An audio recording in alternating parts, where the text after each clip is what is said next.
Welcome to the Hanford Dixon Show. I'm Gabriella Cruz with the top dog, Hanford Dixon. You got a little bark, and you got a little bite in that bark today because you're ready to rebound. 2 losses in a row just isn't going to cut it for you. What are you talking about, ready to rebound? You know, I'm so mad right now. I just don't know what to do. I'm just really, really upset. Yesterday was just a terrible, terrible day.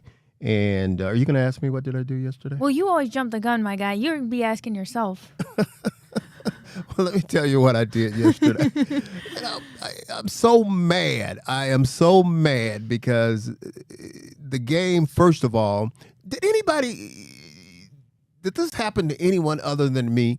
Yesterday, when the game first came on, I was trying to watch the game, and for some reason they had another game on. Yeah, I actually had people over, and I was really worried that I must not get the channel or something. Yeah. And I was triple checking. I'm like, no, it's on Fox. It's on Fox. And, I think there was just a delay or whatever. So I'm not crazy. You're not crazy. Everyone was panicking on Twitter. Okay. So for a brief moment. I feel a little bit better right now. But anyway, I should have known when that happened, something bad was going to happen. That was it? That's when you knew? Yeah, during this game. I mean, we just this was a game.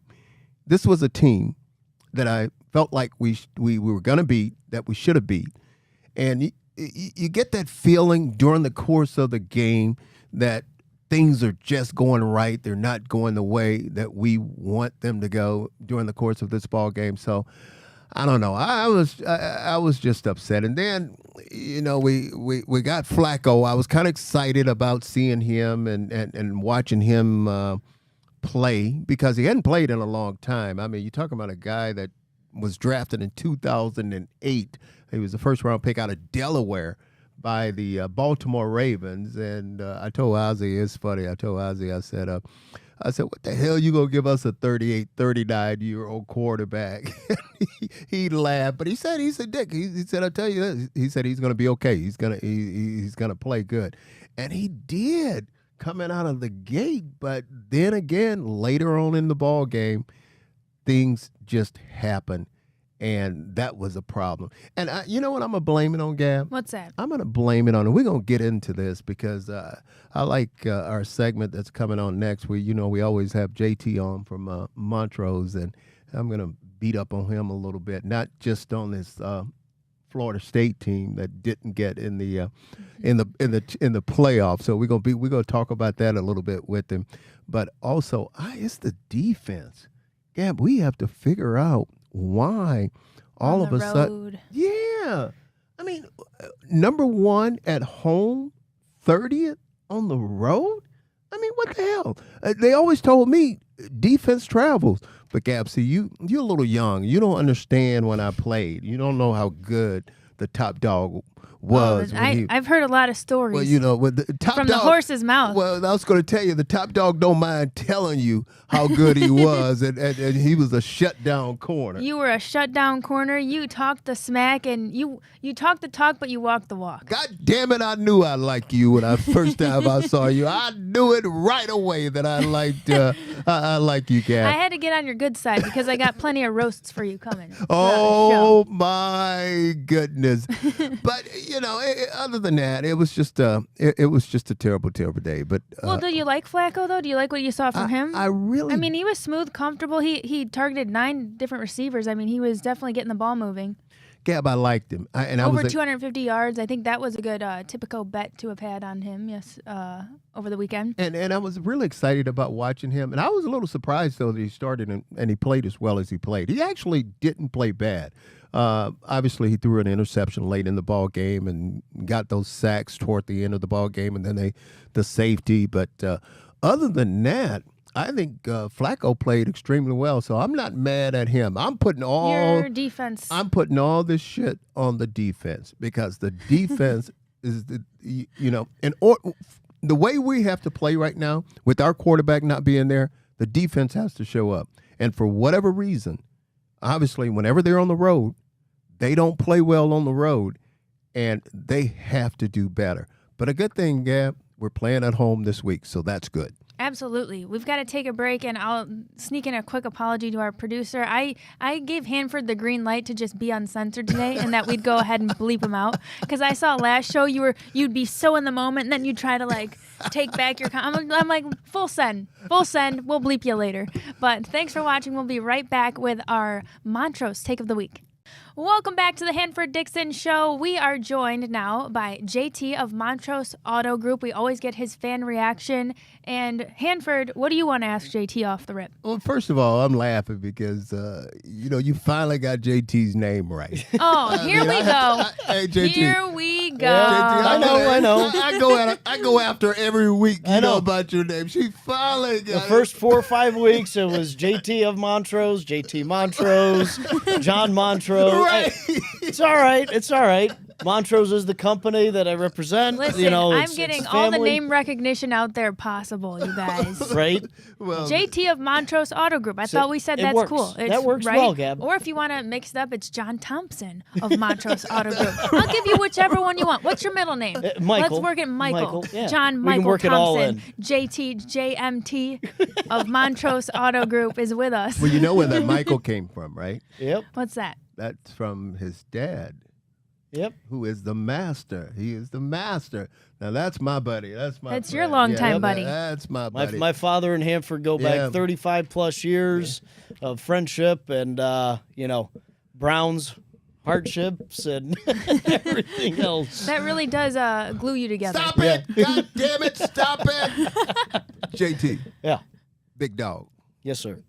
I understand you have a gripe with me. You mad at me because I'm getting ready to say right now, roll, here we go. Tide, Here we go. roll, Tide, Yeah, roll. I know. A 13-0 Florida State team gets booted out for the almighty SEC, the Alabama Crimson Tide, because, my personal opinion, ESPN, SEC, they're in tight. There's some dollars thrown around there, and my lowly Florida State, Seminoles, 13-0, they get booted. And it is. Next year can't come fast enough. Well, you know what the problem is, dog? In the SEC, that's big boy football. I know. I mean, and anytime you have Alabama on a neutral site beat the number 1 team in the nation, the Georgia Bulldogs. I mean, what you heavyweight? It's heavily weighted. I get it, but see, you know what hurt you guys, and you already know this. I know. You Jordan already Travis going out, yes. and his leg broke, and it is frustrating. He was a top tier quarterback, one of the best in the country. He goes out, but I got to ask you. ACC's record against the SEC this year was what? I think See there SEC you go. was 4 and Here comes 8. the shots. There you go. 4 and 8. ACC kind of dominated a little bit this past year. But JT, I told you earlier, I feel your pain. It's tough. I'm with you. It's tough, and you know who I really feel bad for? I feel bad for those kids. Yeah. I mean, those kids they go out and they play their hearts out and they fight and to go undefeated the whole season. And you're only as good as your weakest player, and you have how many other on the team that are sitting there busting their butt week in, week out, and your quarterback goes out. I get it. I know how detrimental that is. For every team, college, high school, NFL, it doesn't matter. That quarterback goes down. Look at what the Browns have dealt with. Now we're relying on a 38-year-old guy, and Flacco looked great yesterday, minus a couple plays here and there. And it's kind of to be expected when he hasn't taken a snap in how long? It's been a while. It's been a few months. Man was on his couch with his kids 3 weeks ago. Yeah. Hanging out. And it's just frustrating from a Florida State fan, grew up that way. And it is tough to see the rest of the team have to suffer because their number 1 guy, quarterback, gets knocked out a few weeks ago, and they finish out what they're supposed to do, win the ACC, beat a rivalry team in UF down in the swamp, and it's frustrating. I love it. I love it. Let me say this to you too. Before we jump on those Browns, I just want to go. I just want to go this with you with your Florida State Seminoles, whatever you want to call you guys. You got to tell me right now, Florida State will beat Alabama. Roll Tide, roll before you answer that question. That defense travels. Here, I'll tell you this. That defense will travel. It's one of the best defenses in the country. I don't know about offensively. I like it. Tell me about those Browns yesterday. What you think, dog? You know, they started out really well. When I say that opening drive, Flacco just, boom, precision passes right down the field. We look good. We look competent. And it just then got stunted. There was, 5 punts in a row that Vahorkas ended up kicking, and, we gave up quick 10 points. They missed the field goal to open up the second quarter. The Rams did. And from there, you thought we were going to capitalize. We get a field goal on that ensuing drive, and there was just nothing there. I don't know what it was. The defense definitely has been a strong suit all year, and they let us down yesterday. The defensive backfield was, Stafford just picked us apart. Passes were in and out quick. It was just frustrating to sit there and watch yesterday because we were never able to capitalize on the momentum. And Flacco, I think he did everything he could a man that only had 2 weeks of real prep time to get back in the saddle. Yeah. He did well, but not enough. You know what I think really helped him, though? That obviously the game before, he was there. He was on the sideline. Gab, he did. He obviously didn't play, but he had his earpiece in, and he was the knowledge there of seeing how the plays were going in and out of the huddle to the quarterback. I think that really, really helped him. But I agree with you. I thought he played well. Now, quick question for you. Okay, you've been around the game, and I'm just curious as the lay football fan. Okay, how many plays would you actually give to a guy like that, that's coming off the couch essentially? Of the playbook, say Stefanski has 200 plays on the playbook. How many are you giving a guy like that to come in and orchestrate the offense? Well, see, I think the game will dictate that, how the flow of the game is going, whether or not we're really, really behind and what we need to do with him. But I still think that we threw the ball way too much yesterday. I think we threw the ball 44 times he did yesterday.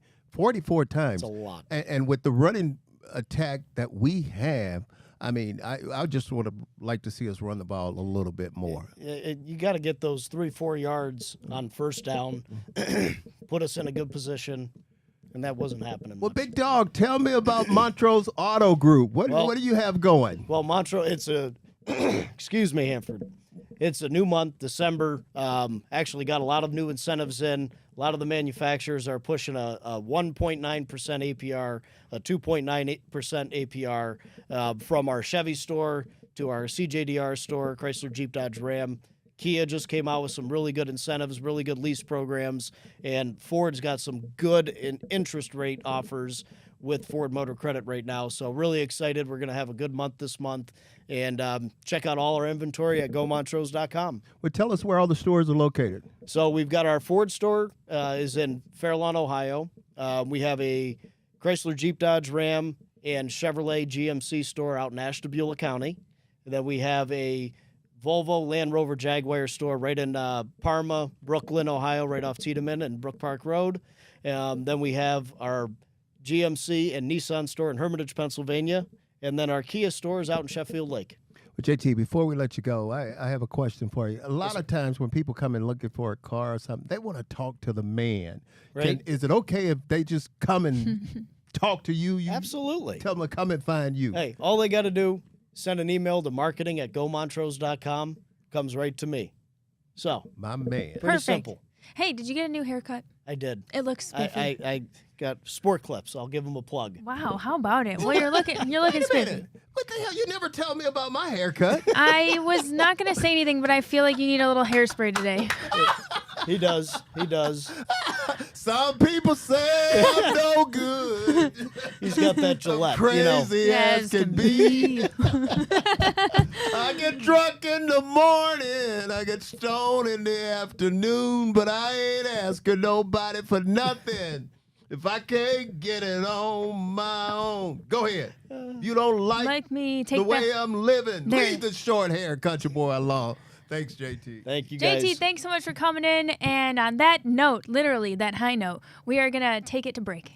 Welcome back to the Hanford Dixon Show with the top dog. I'm going to really have to learn the words to that song. Well, Gabby, I try to sing it for you every week, and but see, I change. This is what really gets you because you don't understand. I changed the words around. Well, see, that was a big missing element. When I went to Google the lyrics, I'm like, the only thing that's popping up is long-haired country boy. And this guy don't got long hair. Yeah, well, I don't have any hair. Well, it's leave this long hair country boy alone, but I always say leave this short hair country boy alone. And Okay. but I love it. If you don't like the way I'm living, leave this short hair country boy alone. So, Who is that? Who is that?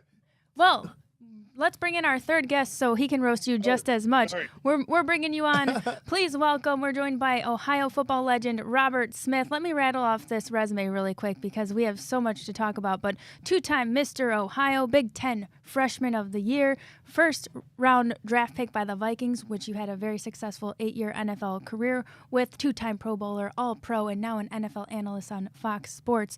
Robert Smith, thank you so much for joining us. Yay, the big dog. Oh, thanks for having me, and sorry for jumping in early. Oh, no, you're good. We love it. I had to hear the song. Hanford's talking country music. Hey, big dog, and I sing it all the time here on the air, and you should see Gabby. The reason why she's trying to learn it because I'm mad at her now because I told her she needs to, because Gabby really can sing. Can't you? Yeah. Listen, I got in the studio last Monday. I'm working on some new stuff. Okay. It's cooking up. You can add me on Spotify, Robert. Short Hey, plug. Are you a country music fan? I'm not a country music fan, but my girlfriend is. She probably knows him. Okay. Yeah. So what was the name of the artist? We just looked it up on Spotify. The long-haired country boy. Well, Country boy. I sing it because of Hank Jr. Oh, okay. Hank Jr. was a good friend of mine, and that's why I sing it. I sing it because of Hank Jr. Is it Hank's song? Well, he's got a little version of it that he sings. So. That's the Which one one that is you it? like. All right. We're going to have to figure out the copyright rules and see Some if we can. people say I'm no good. I'm crazy as can be. I get drunk in the morning, I get stoned in the afternoon, but I ain't asking nobody for nothing. If I can't get it on my own, you don't like the way I'm living. Leave the short hair country boy alone, big dog. Robert's laughing. He said Hanford's still crazy. Yeah, I'm about to go with that look you got too, man. Right. Hey, man, I can't help it. I get a haircut once a week, and everybody asks me, why do I go to the barber and get a haircut? First of all, I go there because I like to listen to all the bullshit they're talking in the In the shop? In the shop. That's where I go, and then I just have to be fresh. You know how when we're on TV, we have to be fresh every week. Yeah, you're looking fresh. All right, let's get to Robert. All right, Okay, I'll leave it alone. he said divert now. No more short-haired talk. Well, Robert, actually, I was really excited to talk more about you. We're talking Browns this whole show, and obviously you have plenty of analyst skills, and we can dive into the Browns. But I just really thought your personal story was the coolest. I kind of wanted to start there, if that's okay with you. Yeah, absolutely. Yeah, so I mean, if we go back to OSU, obviously leading the team 2 years in rushing, you were a pretty successful athlete way back when, freshman of the year and everything. Give us the backstory on your football career and what it was like around that time for you. Wow, backstory of the football career. Well, I started in the 6th grade up there in the Cleveland area at a place called St. Felicitas that doesn't exist anymore, over on the east side. So started off in CYO football. And, a lot of people thought I was going to end up playing for St. Joe's, who played their home game at high school when I was in high school. And in the 6th grade, Elvis Gerbach was my quarterback, who ended up going to St. Joe's and then playing for Michigan and playing in the NFL for a while. But yeah, I grew up playing there, played at Euclid High School, ended up going to Ohio State. It really kind of came down to Ohio State and USC, but my mother, rest her soul, I wanted her to be able to come and see me play, so she would drive down with Bobby DiGeronimo. No, Bobby, yeah. Yeah, she would jump in Bobby's RV and drive down to the home games. So it was great to be able to play there. Hey, Robert, I have a question now. You got to tell the truth on this. I think it's okay to tell the truth. You say it came down to Ohio State and UCLA? USC. USC. Ohio State paid the most money then. Yeah, that's funny because, everybody talks this NIL stuff now. Hand to heart, I got my first car 5 months before I got drafted, and it broke down 3 months before I got drafted. Swear, it was a 85 Cutlass Sierra. Never forget. So yeah, I wasn't getting paid. You ain't got to tell me, dog. I sit up here watching stuff today. It's amazing. And if we, and not to say that I received any money, but if we received any money, it was under the table. These guys today, man, I mean, it's like they don't hide it. I mean, it's there. Some of them are making more today, Gab, than some of the pros are making. I know it. And I may be exaggerating a little bit, but you understand. No, but you're really that's not. True. That's true. There are guys making more than some NFL players. Totally. Robert, tell me, big dog. I have a question for him. Go ahead. I'm burning. I'm sorry. It's just I'm such a track nerd, and I see that you ran track at Ohio State. Jesse Owens, that oval, the Oval Office there. What was it like running track, and what was your best event? So I was a 400 guy. Oh my gosh. That's her. Hanford, I'm going to pass out. Look, that's her. Yeah. Oh, you're a 400 runner? I love the 4. It's my favorite event, 4x4 every weekend, and I didn't get much time to run it open only because I had to do the other mid-distance events, but I love to hear about your 400. Oh, so the 400 was my race, and, it's funny, up until I think 3 years ago, maybe even 2 years ago, me and one other guy had we had like, I don't know, 3 of the top 10 fastest times, including we were the fastest 2 runners in the state, in the history of the state in the 400. And we just happened to be the same season, same year. Wow. He ended up winning the 400 4 years in high school. And, mama didn't raise any dummies, better to beat them better to join them.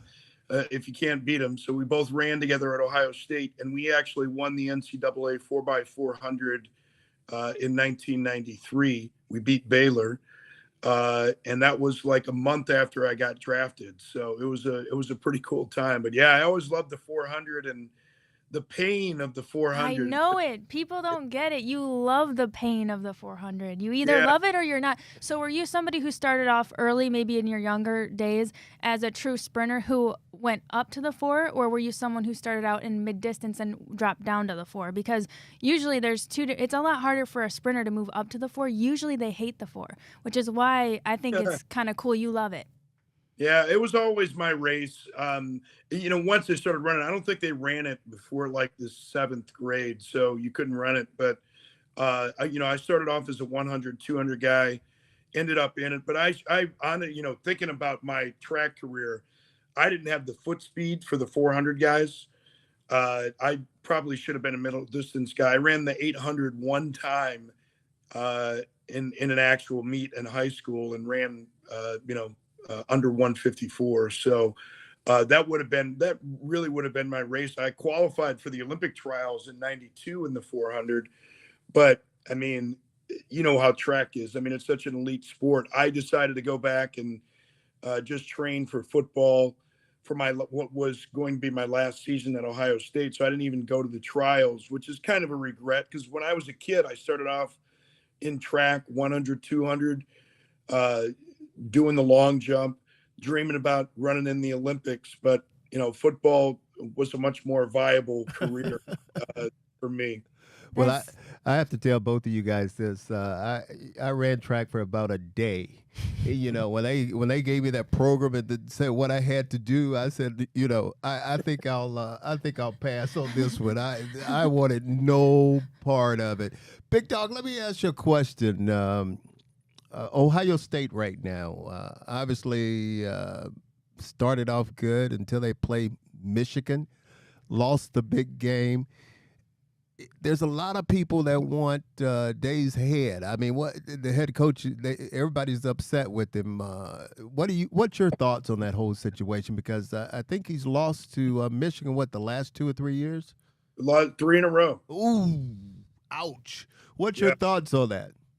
Well, I mean, buy the ticket, take the ride, right? Like, if you want to be the head coach at Ohio State, that's what you have to face. And I came in '90, which was, I believe, John Cooper's third year, and he had lost both of the 2 previous seasons. So when I was at Ohio State, I played in '90 and '92, and we were 0-1-1 against Michigan. And John Cooper ended up getting fired because of it. I think he was 2-10-1. We had that one tie in '92 to Michigan. Now, Ryan Day, I mean, he's done an excellent job as a coach. And I think this year, just imagine what that team would be if CJ Stroud had not decided to turn pro. Right. And obviously, he's tearing it up for the Texans. And I saw that Kyle McCord went into the transfer portal, so he's going to be gone. It'll be interesting to see who they get in there. They're able to get the skilled players for the most part, but they just didn't have, I think, the quarterback play that they needed this year. There's nothing against Kyle McCord. It's just Michigan was good enough defensively to take away most of the answers, and they didn't. And look, CJ Stroud lost to them last year. How much did the cheating contribute to that? I don't know. But, it's tough, man. It's tough to hear. Yeah, you go 11-1, but you lose to Michigan, and people are talking about actually removing you. But that's the nature of the job at Ohio State. And a lot of people don't realize when you are not in that championship, those 4 in that championship pool, and when you're at the end, that hurts you as far as recruiting. I mean, that really hurts your football team. It really does. But, so much of recruiting now, is that checkbook. Well, yeah, I was going to say it's not just recruiting high schools. It's recruiting the portal. Yeah. Because just like Kyle McCord went in, there are other players that went in, other players that are going to be available. It's kind of become the college version of free agency. Yeah. We wanted to actually go down that rabbit hole a little bit more with you, but I think we got to take a break, Boom. So thanks everybody for watching. We're going to take a quick break and we'll be right back with Robert Smith. Thank you so much for joining us.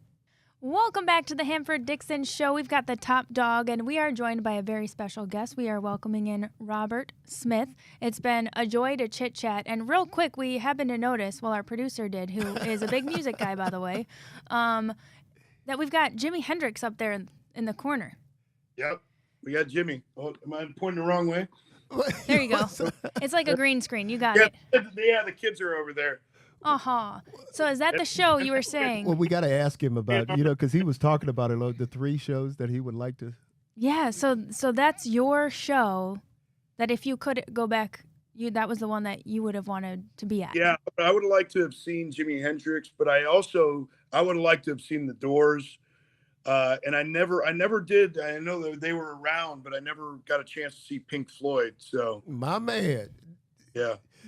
Robert, I have a question for you. Are you disappointed, or what do you think about Alabama got in?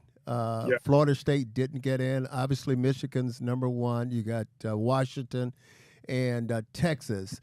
How do you feel about those 4 teams, and you think they got it right, or did the committee get it wrong? Well, I'm first of all, I'm not looking at the same set of criteria. I'm not in the room. So, for all the people that say that the committee is just kind of doing the work for ESPN and they're just trying to make the best matchup, look, they're put in a position to pick the 4 best teams, and they get in there and they debate it openly. And yes, some people remove themselves because of certain biases, but I think that it's a very thorough process. So it's important to know, people that criticize it, that they're really criticizing the work of good men and women that get in the room and decide who they think the 4 best teams are.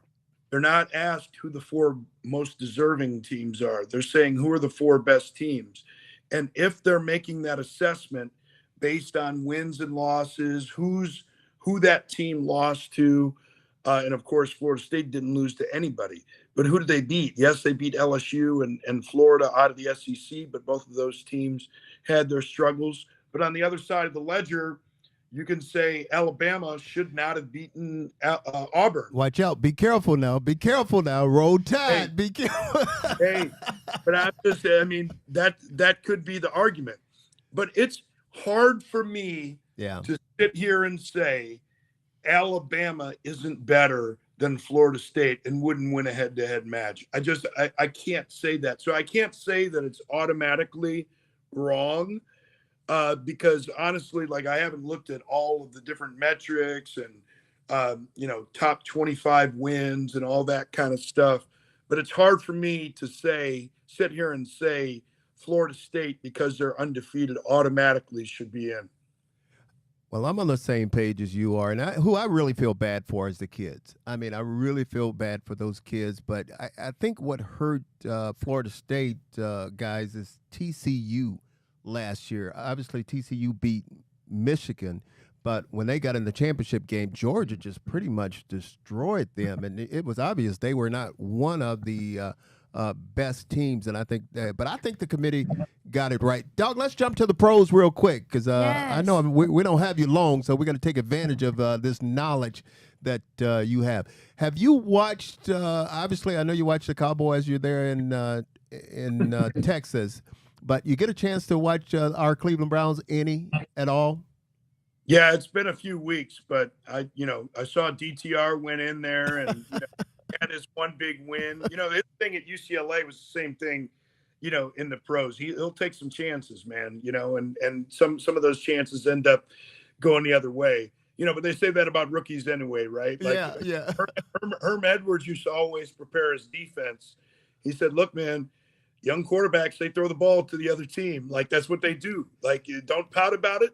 Don't be surprised by it. They're going to do it sometimes. So just get out in the field and do your job. But, I saw that Flacco came in, in the loss this past weekend. But, I'd check him out some. Yeah, even if you're a veteran, you can throw it to the other team. Huh. Yeah.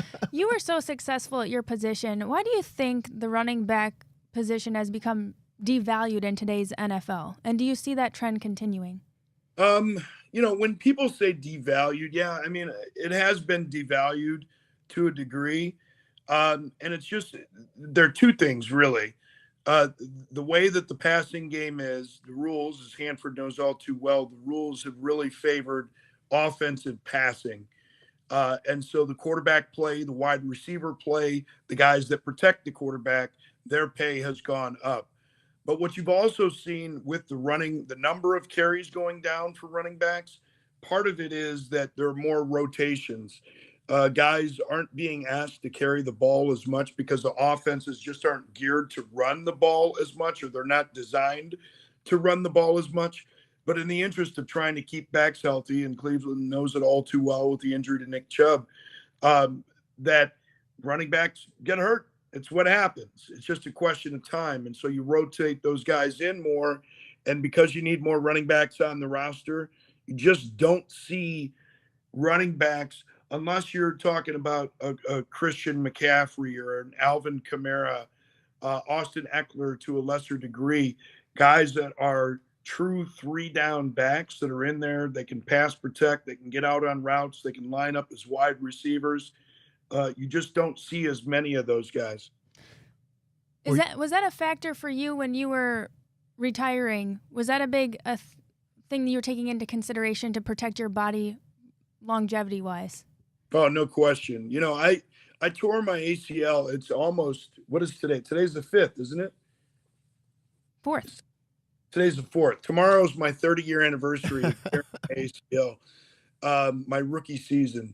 Had a high ankle sprain before they called them high ankle sprains 2 years later when I started to get more, when I became the starter. 96, the year after that, I tore my MCL, PCL in my left knee. So, and then the next 4 years, 4 straight 1,000-yard seasons, relatively healthy.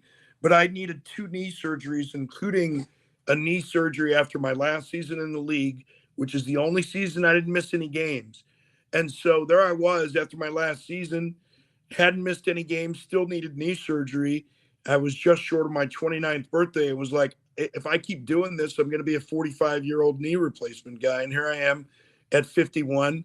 I step on the slopes every now and then, not too much because they'll swell up on me. But I can run with the kids and the dog every now and then, ice for a few days after, but relatively healthy. So I think it was the right decision. Well, you didn't. I think at the time you retired, obviously, you didn't have any kids. You have a couple now, but you're one of the few guys I know that can walk away from this game. I mean, at such an early age, and didn't have any regrets. Correct? Yeah. Oh, no question. And that's so many people or so few people get the opportunity, as to walk away on their own terms. And the thing I said, which rings so true. Is that it's better to walk away early than limp away late. Running back is just not. It's the kind of position where those years on your leg take years off your life. I mean, at least your quality of life. What's the point? What's the point of having all that when you're done? You can't even move around. Did your interest in medicine also play a role in your decision? Yeah, no question. I got involved with a company that was doing some things, at the very early stages of e-commerce, some claims analytics, and I got involved with the company. I actually spun off and started my own company. We actually create content for population health companies and insurance companies. So we use athletes and other influencers really to increase participation in these programs and to try and help people live healthier lives. Big Dog, you ever get back to Minnesota? Oh yeah. Yeah. I was up there at the Monday night game 2 weeks ago, or a week ago. Jeez, it flies. I was up there for the Chicago game that they lost. But I had also been up a couple weeks before that to the game against the Saints. Let me ask you this: we're coming, we're winding down here, but I got to ask you this because it's funny because it's Robert Smith. When you think of Robert Smith, there's some famous people with that name. Yeah, the lead singer of The Cure. Yeah, that's The Cure. And then you got a billionaire that's. The owner. Yeah, that's right. The guy that they were trying to get to become an owner. Right. So, and then you got the Robert Smith who played for Minnesota and then with Ohio State. So there, you're in there somewhere. Well, here's one for you. I bet you didn't know this one. Wolfman Jack. Remember Wolfman Jack? Yes. His real name is Robert Smith. I didn't know that. Now that's what I didn't know. Don't ask me why Robert Smith became Wolfman Jack, but Wolfman Jack is Robert Smith. My friend, it was a pleasure. We thank you so very much for joining us. Hey, thanks for having me. You got it. You take care. All right. Thank you. Wow, our guests just kill it every week. Well, that's the man. He is the man. I'm telling you, hell of a running back. Hell of a running back. I mean, he was the man. I'm just so happy he had a chance out of his busy day to join us. All right, we've got to take a break, and we'll be back right after this. Thanks for watching. Welcome back to the Hanford Dixon Show. Thanks so much for watching. Hanford, let's go around the league a little bit. I know. Can I cut you off? Oh, yeah, duh. Okay. This is your show, my guy. Well, no, that's our show. But I wanted to. Wasn't Robert good?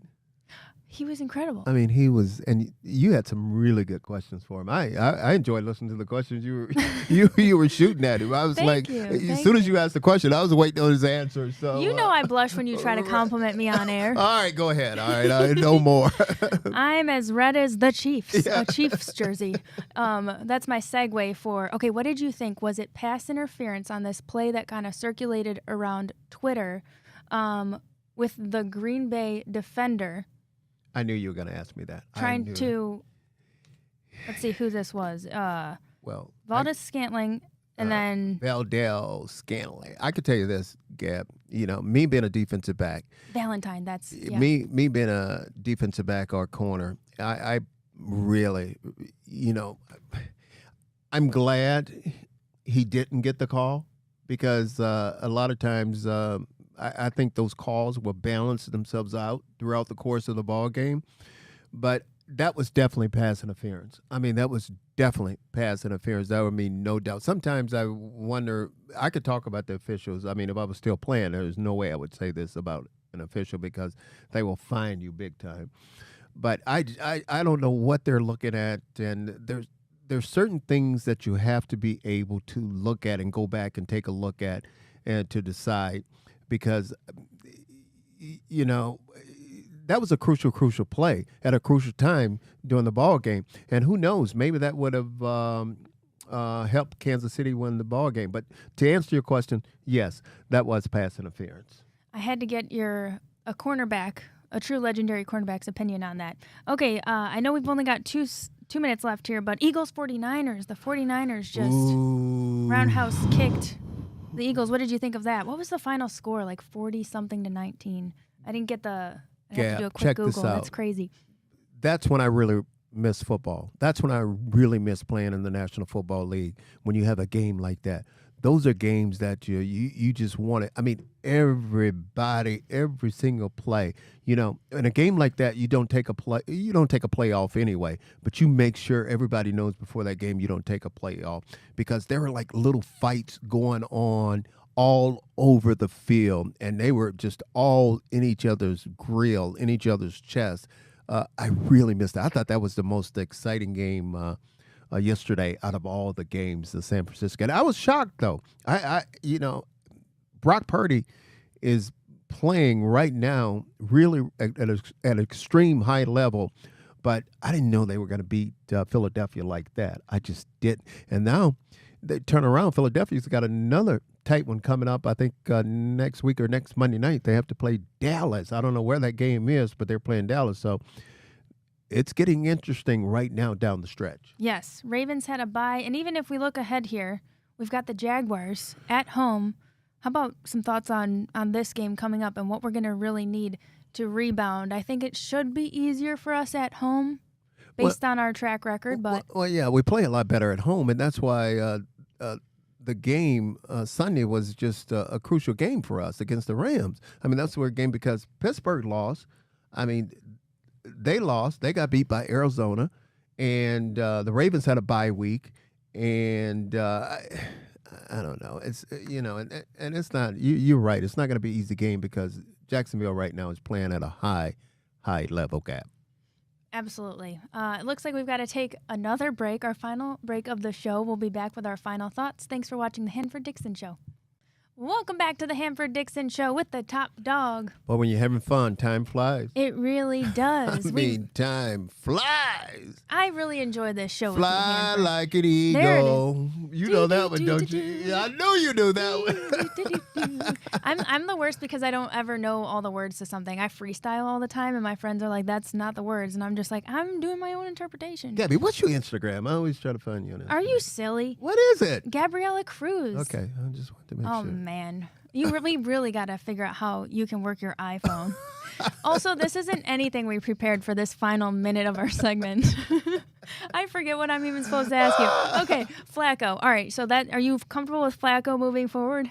I am. I think he earned the right to start again, especially at home. So I liked him. I like the velocity on his ball, and I think he should definitely start this week. Okay, second thing, our defense. Do you expect them to show up like we know them to be at home, or are we going to see another quieter performance like they have been doing on the road? Gabby, they have to show up. I mean, obviously they're a different ball defense at home rather than on the road, and I gave you the numbers. I'm going to tell them again real quick. They're number one at home, and they're 30th on the road. So let's hope that number one defense shows up this week.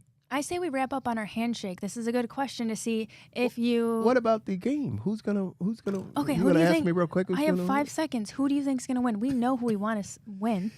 Cleveland Browns in the dog pound. Hit